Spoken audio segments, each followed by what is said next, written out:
జిల్లా సదాశివపేటలోని రహమత్ నగర్, ఫయాజ్ నగర్లో చిన్నపిల్లలపై, పెద్దలపై పిచ్చి కుక్క ఒక్కసారిగా దాడి 15 మందికి పైగా గాయపరిచింది. గాయపడిన వారిని స్థానిక ప్రభుత్వ ఆసుపత్రికి తరలించారు. వారిని మెరుగైన వైద్యం కోసం సంగారెడ్డి ప్రభుత్వ ఆసుపత్రికి తరలించారు. ఇలాంటి ఘటనలు పట్టణంలో తరచూ జరుగుతున్నా కూడా పురపాలక సంఘం అధికారులు మాత్రం చూసి చూడనట్లు వ్యవహరించడం పట్ల పట్టణ ప్రజలు తీవ్ర ఆగ్రహం వ్యక్తం చేస్తున్నారు. ఇప్పటికైనా పై అధికారులు స్పందించి పట్టణంలోని పిచ్చి కుక్కల నుండి కాపాడాలని ప్రజలు కోరుతున్నారు.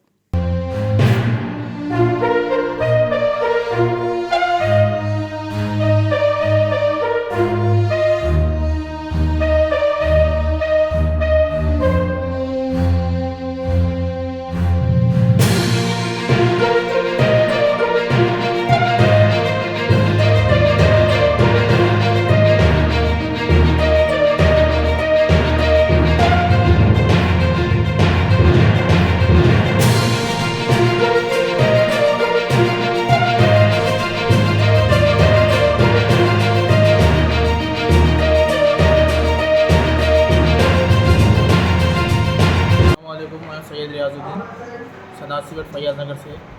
मैं घर को जा रहा था, बच्चों को कुत्ता पीछे पड़ा, पागल कुत्ता था। बच्चों को बचाने में गया तो कुत्ता मेरे को कतर दिया।